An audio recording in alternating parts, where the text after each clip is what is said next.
Hello and welcome back, everybody, to the fourth round of the Eternal Tournament series. We actually are joining a game in progress currently between Goblin Queen on Feldscar and Chronocide on Big Combry. Chronocide currently leads the series 1-0. So these are post-board games. Mm-hmm. And you might remember Chronocide from, was it? I think it was 2 rounds ago when he was savagely killed by that Stone Scar deck. Yeah, so he's gonna get a shot of revenge here playing against Feldscar, which should be a reasonably better matchup for him than just getting bowled over by aggro. Yeah, the departure from aggression is appreciated because Chronocide's deck is very slow and very powerful, as you can see from his hand with Vodacon and 2 Great Parliaments. Yeah, and we see him just throwing off one of those Great Parliaments early, and Goblin Queen actually missing a land drop here, so those Champions of Chaos are just 3/3s hanging out. Looking pretty sweet though. Looks like his whole deck is foiled out. I'll give him props for that. Except that Staff of Stories right there. Mm-hmm. What was I gonna say? So as we saw in an earlier game, the double Lightning Storm X 4 turn could be a huge deal, especially if he can find a third Shadow Sigil for his champion. Yeah, once he can get that champion out of range, that double Lightning Storm is going to be super effective against the first and the second Great Parliament. Yeah, you saw that hesitation as well to play the champion, but I think he decided, that he isn't likely to die quickly enough. Blocking Seraph. Oh, I guess this is a harsh rule. Double blocking Seraph. Okay. Sure. He has Stand Together, so I guess it beats Stand Together, but not. I mean, yeah, it beats Stand Together. That's why you would double. Okay, so harsh rule is just gonna take out the 2 champions. That's fine. It's not like champion is a particularly easy card for a Combray to beat. Staff of Stories on the empty board though is great. Yeah, getting Staff of Stories in here while Chronocide doesn't have anything up is pretty good. And Chronocide's turn here isn't like it's not great. I mean, he can establish a single owl. He has the decay. Sorry. Yeah, he has the decay. I was about to say that. So, yeah, decay on Staff of Stories is pretty good. And then I guess he gets to establish Combray Healer. I can't believe I missed that decay. That made that turn a lot better than I thought it was. Yeah. I was about to say. I just want to let you finish your statement. But the idea is, I like empty board Staff of Stories regardless because you don't know about decay. But so we can't quite cast Vodacon, and Great Parliament is 1 power away from being double. But oh no, he has to play that power, right? I would assume he would want to play the power. Maybe he's saving it so that he can just like surprise get him with Vodacon, but I don't really get it. I mean, you suck power, or you sought power, so it's he knows you have it, and Vodacon unfortunately is just gonna eat a Death Strike. Yeah, he at least does eat up a Death Strike here though. So I guess Chronocide's hoping to like pick up another Sigil here, maybe get 2 owls down, but those will get cleaned up by the double Lightning Storms. He's not aware of those yet though. He doesn't know that they're about to come down. But man, I don't even think it's sweet. It's not double Lightning Storm. It's just going to be Witch into Lightning Storm next. That's true, actually. Yeah. He does have 2 witches here, so there's definitely no reason not to fire one off and get the Lightning Storm. You do soak a little bit of damage. I mean, you do take what, like 8 damage this way. Yeah, you take a fair beating, but your life total is a resource. And moreover, it's like you said earlier. He leaves in Lightning Storm because even though it's not amazing, the combo with Witch is just so good. Yeah, being able to clean up these boards, and we see Chronocide. I mean, he's got a Scorpion Wasp, so like a 9-turn error clock that dies to Annihilate. Definitely. Oh, nice heads up by Goblin Queen playing around the Scorpion Wasp. So wants to preserve the Bloodcaster. It's only 1 power away from ultimate, and Chronocide is just extremely flooded.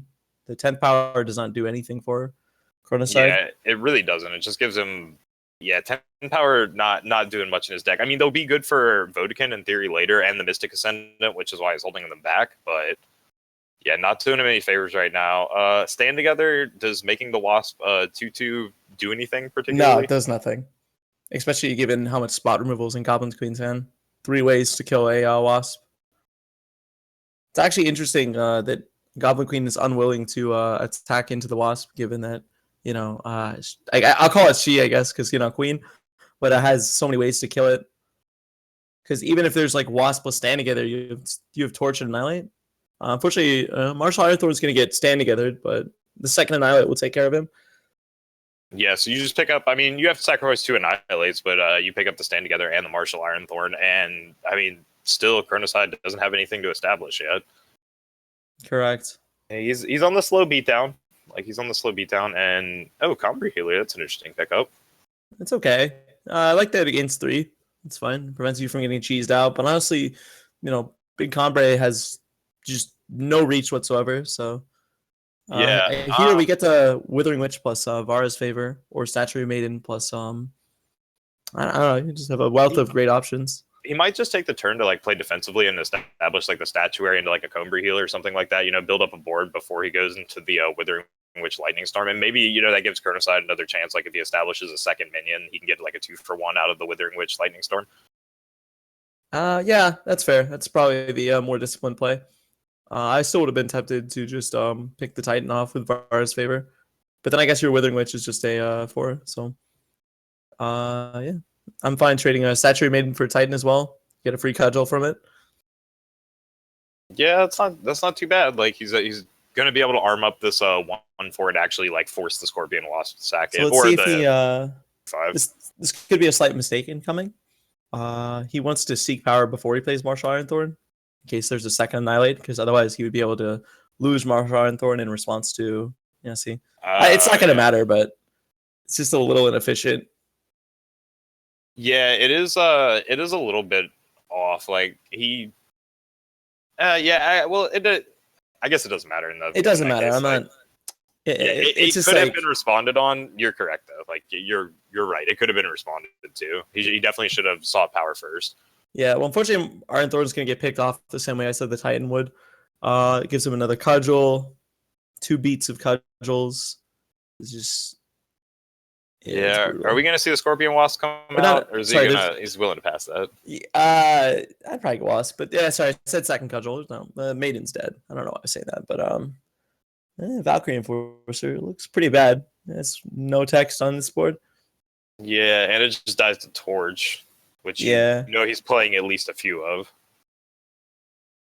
Like, at what point do you have to get this Wasp down? Like, how many more times can you eat 6 damage? Like, only 2 more times after this. I think I would have Wasp the 3/6 last turn. Not really sure what you're waiting for on that Wasp. Yeah, he really needs to find like a Marshal and just be able to do the one-sided harsh rule. Oh, the 15, yeah. He's close.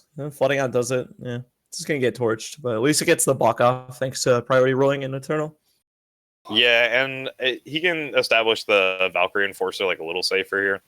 It'll still just get traded to a Lightning Storm block though. So yeah, note the Queen is unwilling to play any more creatures into a potential harsh rule, which is pretty smart, I think. Yeah, I mean he's in such a commanding position right now, and your opponent's not really doing anything. Like I think you've made the right call there. He seems to be pretty comfortable where he's at. He figures he'll save some resources for later. Yeah, and then here he can just force the well, it's not a chop block. He's just gonna go to 3. But he's basically in harsh rule or bust, and then even post harsh rule, he has Statuary Maiden and Combre Healer for reinforcements, plus Lightning Storm to clean this off. Although I don't really like that Lightning Storm, but it's not a big deal. I might have liked the Lightning Storm a little bit better if he had established the Statuary Maiden, but like we already said he was playing around the harsh rule, but I don't necessarily mind having like a third board. Like I don't think 3 is too many. No, Harbinger. But, I mean, the game was over to Lightning Storm, but yeah, no, I agree. It's minor points. Like he had pulled far ahead in card advantage. Yeah, definitely. He said far too many exchanges that were good, so we're gonna see a game 3, and we'll see how they sideboard in a second. Yeah, a lot of land being drawn. So we're going to go ahead and see already going in there, pulling out a Stand Together. Yeah, that's interesting. I would assume Stand Together is one of the better cards in the matchup. I don't know. I guess it can be bad when all of your creatures die, but especially because, well, if you could just stick something, Stand Together can be brutal. Plus, it's really good with Great Parliament because you play Great Parliament on 2 or 3, and then you'll have mana open for Stand Together. Yeah, what were all the sideboard cards he brought in? Like, I see the 2 Decays. Decays, which hits. Does he doesn't have 4 Parliament staff. in the... No, he does have 4 Parliament in the main. Yeah. Maybe the extra Scorpion Wasp, I think, came in. Yeah, I don't really... I guess Vodacon's fine. Vodacon is... It gives all your lands Destiny, I guess. I don't know. I feel like Combre Healer is very low impact.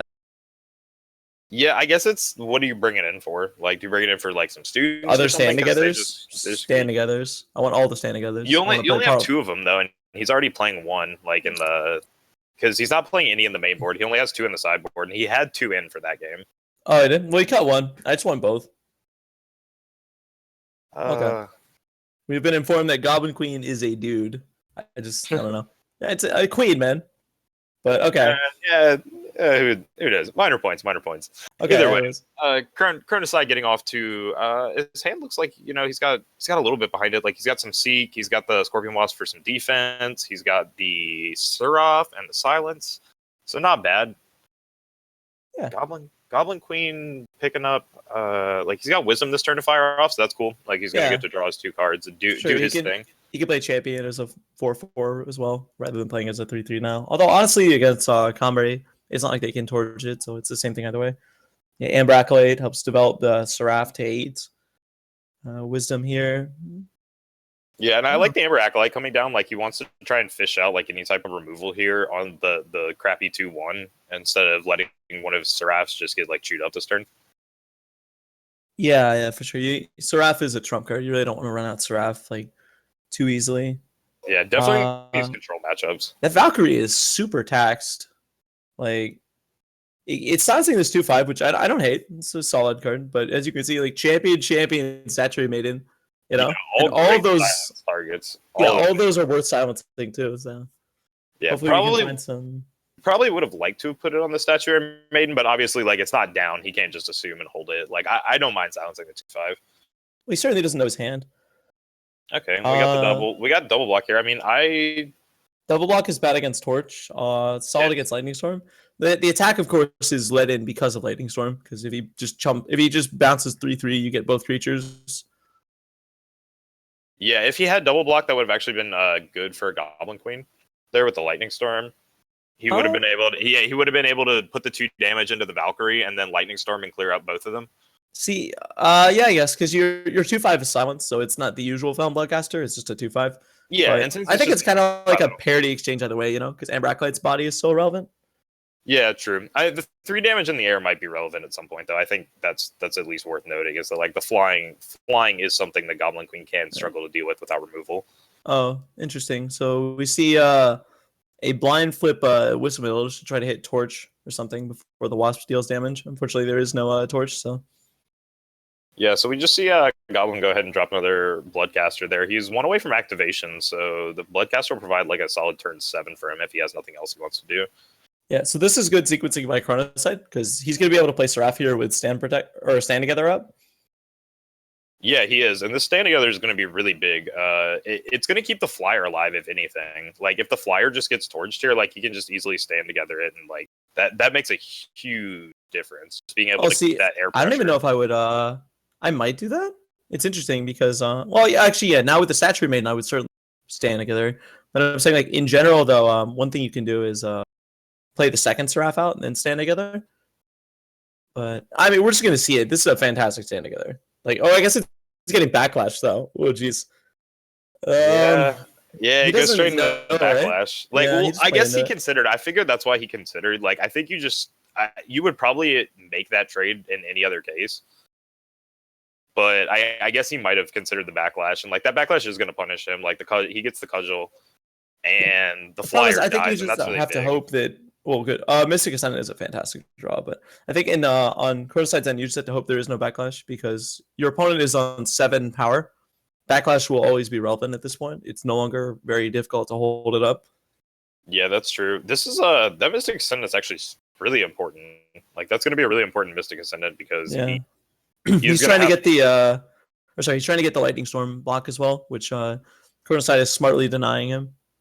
Yeah, the very telegraph Lightning Storm block. He doesn't get that one, and then there we go. Yeah, see this Mystic Ascendant is going to be some flood insurance right here. Like he's just going to be able to draw out a couple cards. Ooh, Desert Marshal's a big pickup. Yeah, Desert Marshal's very solid. He's also got Decay if he really needs to drop it, like on one of the cudgels. Like if he needs to gain life and he needs to reduce the minion's health. Yeah, gain 3 life, win the combat. This is nice. I mean, his position right now, I think he's considering whether or not he fires off Seraph. And it comes down to, like, at this point, it's been pretty hard telegraphed that, like, the Lightning Storm is in hand. So I guess the next question you're asking is, like, is that a Withering Witch? Am I really scared of getting blown out by the Withering Witch Lightning Storm? That would basically end this game. Yeah, it would be his whole mana this turn. I mean, it wouldn't end the game with the Harsh Rule on the way back, but it would put him in it wouldn't be a nice position. And wow, he actually elects to Harsh Rule himself. Yeah. Like, but that's what you're saying though. He's afraid of Withering Witch. He doesn't. He knows Lightning Storm is in the hand, but God, there's so many cudgels now. So Yeah, he any got three creature drawn by cudgels. Goblin Queen is going to be insanely powerful. Oh, Yeah, see, that's a giant lifelinker now. oh, that's gonna be crazy. And then double And Lightning Storm takes out the Seraph. He doesn't even want to. He's not even going to mess around with Seraph. He's not going to give it a single turn to activate. yeah, So no, I agree with that too. yeah, And I Chronocide mean, just rips lands too. it's good too with Chronocide's hand. Yeah, I mean, he's got the Desert Marshal, so he'll at least stop the lifelink off of this, but that's not going to stop it from turning into just one giant Black Sky Harbinger. Yeah. Also, note no Goblin Queen playing around. Oh, Ooh, Vodacon's interesting, but Goblin Queen playing around Vanquish, I believe, by not suiting up now. whoa, that's kind of interesting. I'm really surprised he didn't play the power to leave up mana to Desert Marshal. Yeah, that's I guess he knew how bizarre. many cudgels there were, so he knew it wouldn't have mattered anyway, and he wasn't going to sacrifice the 8/8. But it's interesting. Well, no, it would have been a 9/9. He would have had to have double blocked it, but I mean, I guess you take the double block there. No, I think here's my reasoning. I think this might be this could either be a mistake or a brilliant play. He's denying Goblin Queen the information about priority by not playing the land. Yeah, no, okay, that's fair. That's fair. So here, this is going to work because he's going to Desert Marshal down the 9/11. Yeah, And now see Goblin Queen's scared. He knows he can't attack into Desert Marshal because Desert Marshal is a disaster. Yeah, this is a disaster. It's a straight disaster because 9/12 2/2 block. He doesn't even need to use Decay. Decay is relevant. I don't know why he tripled. He's just Maybe scared of Torch or something, but he has Decay. I think this triple block is a mistake, but he made a really good play to get in this situation, and honestly, the 2/1 body is not especially relevant. It was going to get Vara's favorite anyways, so... Yeah, I guess I have to retract my statement on that, like, not playing the land. Like, him not understanding that the Desert Marshal was there was actually really... Yeah, I don't know if I would have made that play. I think that was brilliant. Like, he really undersold, like, his hand, because if he just goes to, like, unless he's mashing that end turn button, like, Goblin Queen will pick up on the priority stop, which is just a snap Desert Marshal, right? Yeah, and then he even won't make if you do mash through it, like, people can see. It's not that hard to tell when. Yeah, I think there's a waiting. It's like the waiting button goes a little longer. I don't know exactly how it is, but yeah, you can pick up on it. And yeah, that's just going to be game. That play won him the game. That was actually a huge play. Concealing that land ended up being all the difference there. Really, like that was crazy. I haven't seen like such like a heads up play. Yeah, for sure. Like I was like, like, I mean, not that we haven't had great games, but like one play itself just sat like holding back the land, and like maybe he was holding it for other reasons. Like I can't say maybe he wasn't holding it for like the Mystic Ascendant. Yeah, it might be. It could be unconscious. It could not be intended. You know, it could just be. Oh, he does have Mystic Ascendant in his deck. So I think I said, why not play the land for Vodka? And he's like, no, I think he's right in that. Mystic Ascendant, just draw it, play the land, be in better spot. But it ended up being so heads up. Yeah, but I've seen Goblin Queen. Goblin Queen is a top Masters player, right? He is. I've played him many times. Like I think he finished in like 15 or something. I don't remember his exact ranking. Forgive me, but it's just denying him that information is probably why he made that attack because you saw the hesitation. But anyways, we're gonna pass it on to the analyst desk now. I'm not gonna rant about this too much longer. So thanks for watching, guys, and stay tuned. Yeah, everybody, we'll be back for round 5 after a short break. We're going to pass off to the cast. Analyst desk is going to take over and give you a little bit of an overview on the players to watch. And that will be brought